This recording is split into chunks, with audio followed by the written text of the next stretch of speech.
So a lot of you guys wrote into us in the comments about this idea. Thank you Mukesh, Anirudh S, Pritish S, Himalayan Wanderer and everyone who thought and believed that it's a great idea, because very soon... Sorry, if you can cut for a moment, please. Thank you. Oh. Ladies and gentlemen, it is time once again for GT madness to unfold on your screens. And if you haven't guessed it already, we were indeed in Dubai.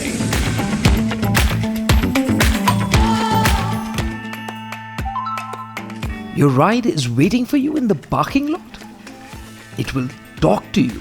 Trusting the unknown messages being sent to Rohan's new phone, we went looking for our ride. But little did I know that we would be beginning our journey with something like this.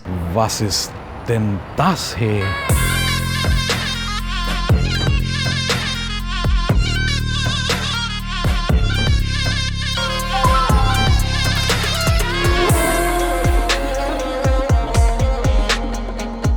This is our car. Holy Porsche! And the journey began with a white GT2 Pro's 150-degree ultra-wide camera capturing Dubai's eclectic mix of cars. Dubai is also known as a place where gold, silver and diamonds are flashed at you from every direction. But what we wore for the day was a Porsche 911 GT3.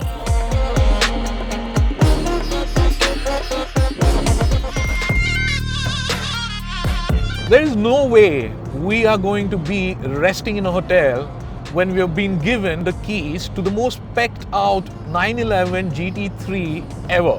The holy Porsche. The holy Porsche. Did you notice the sticker on the Porsche, by the way? It says Sonderwunsch. Sonderwunsch in German means special wish. Oh really? So whoever our dear benefactor is, who's gotten us here, he knows your special wish.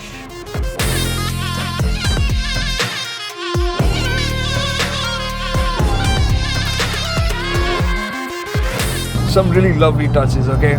So like the instrument cluster, the center is proper analog and it's got that nice technical feel about it. And it's not just that it's got those gradations like a normal analog clock, which really looks cool. And also the needle itself is in this beautiful yellow shade, which is giving it that bit of specialness. And the other thing here is this gear lever, which looks like it's from a manual box, but this is the 7-speed PDK, the dual clutch. But the GT3 is available with a 6-speed manual as well, which we don't have, but I'm not complaining. This is absolutely fine. The 7-speed Porsche Doppelkupplung is simply said the fastest gearbox in the world. Like the 8th Gen Snapdragon is one of the fastest processors from the phone world. The other fastest thing in the world was the speed of my thought. Oh, I know what to do. If you happen to be in this part of the world or in this corner of Dubai, then there's one holy place you shouldn't miss. Al Ain Class Motors. What you're going to see inside, Karthik, is going to be mind-blowing. Yo, I'm living a dream. I'm a walking movie edit. I'm living the scene.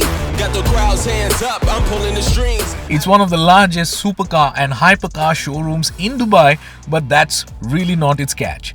It's the kind of rare cars that you have are on sale if you have that rare checkbook in your pocket. If so, make the right choice to clear out. And if I think about it, in this 20,000 square feet, we have what? $50 million worth of cars.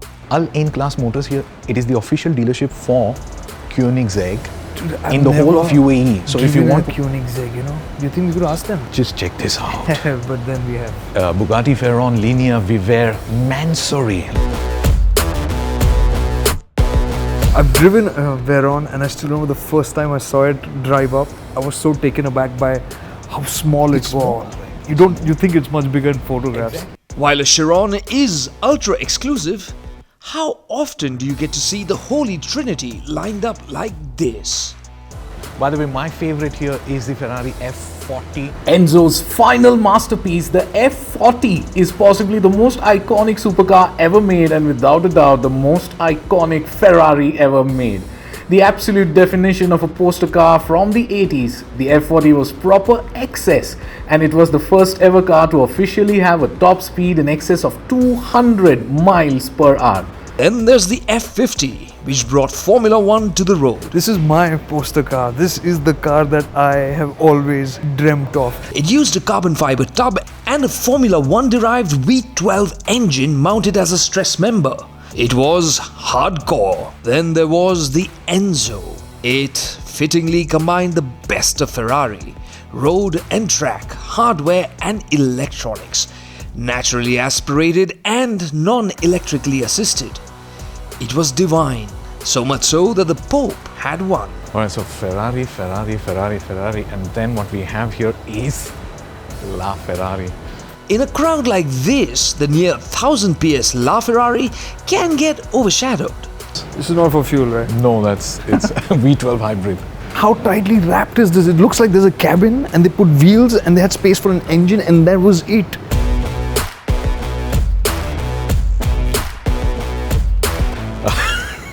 We're standing here there where limited edition McLarens are standing.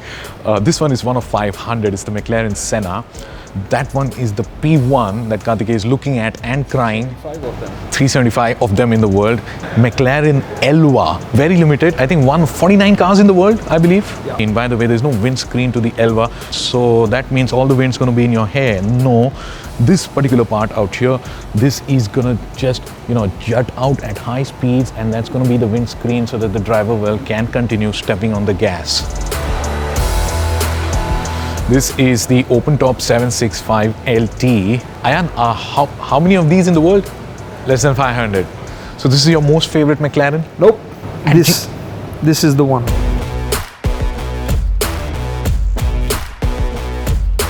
Oh man, this McLaren Speedtail 1 of 106. A pure fusion of science and art in automotive form. The Speedtail is McLaren's first ever Hyper GT. Why don't we have McLarens on the GT journeys out here? We're in Dubai. Should we make some calls? We should, no? Yeah. Is there any way we can get a McLaren? And as for us, the Speedtail is special. It has that McLaren F1, that iconic car's central seating position for the driver. You can seat 3 inside. It's special not because of its speed, power or price, but because it is a machine that can inspire dreams. Yo, I'm living a dream. I'm a walking movie edit, I'm living the scene. Got the crowd's hands up, I'm pulling the strings. I've been trying to run the game since the age of 17. After Alain Class Motors, I thought of returning the favor and took the now charged up Rohan for a kick of caffeine.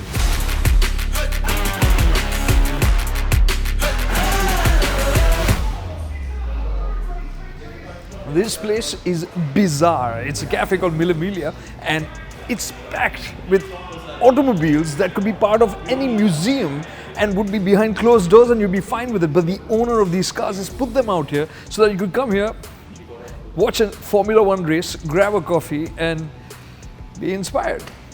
And I have the GT2 Pro in my hand and I'm going to start off by clicking a great pic of the GT2 RS. Now this is a place where you will find a lot of unique Ferraris. Alright, so we're moving over here to the 918 Spyder. This one of course is fuel driven and hybrid car. Here the Carrera GT V10 power forever.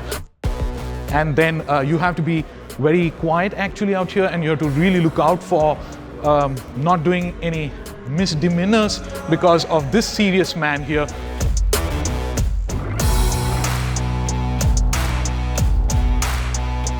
Are there speed limits in Dubai? Yeah, I got a quick download on that. So whatever you see written, you can go 20 kilometers above that. So if it's 100, you can do 120. If you go 121, boom. One second. We need a destination where we can do all this. I'm not doing it here. I'm not. Yes, please, can we? I was looking at a satellite imagery on my GT2 Pro's 2K Super Reality display, and what it displayed was an imagery that was unreal. A grid of roads crisscrossing each other endlessly. Exit 55. It is unbelievable. Strips of pristine tarmac rise out of the desert sand, and this would be the playground for the GT3.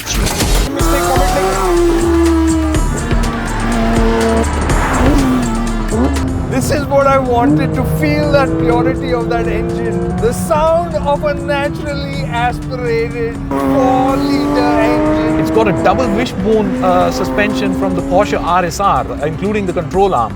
For the very first time. Very first time. My God. At times it feels like Porsche doesn't make cars. They're doing the work of God. 8,000, 8.5. We kept going at the most specced out paint to sample Gulf Blue Porsche 911 GT3 on the straights of Exit 55 again and again and again. Oh my, look behind. Is that a cloud of dust? Oh my, what a place. By the way, folks, if you come to Dubai, and we hope to Lord that you don't come the way we have come, where you are unprepared and extremely clueless as to where you're going. But if you do come to Dubai, come to this place. As the sun went down, we stopped, not wanting this dream to end though, for it had been difficult to believe that this was really ours for the day.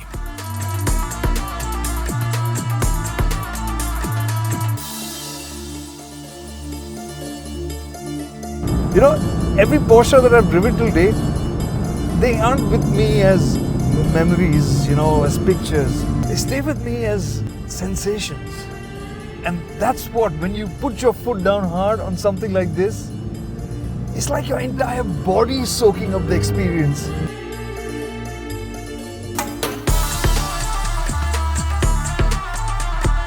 Even as we drove to the hotel, it all seemed unreal.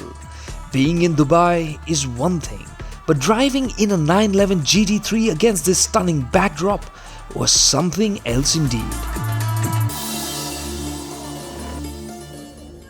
It's a dream, man. It glitters, it glistens, it Dazzles. It's glorious. Now I've seen it all. Let's go to the hotel. Dude. No. It's We've not got going to to disappear. It's not going to go anywhere. Dude, I'm genuinely worried. It appeared, we weren't expecting it. My fear is that tomorrow morning we wake up and it's not there. I'm headed to the room. What a day, man.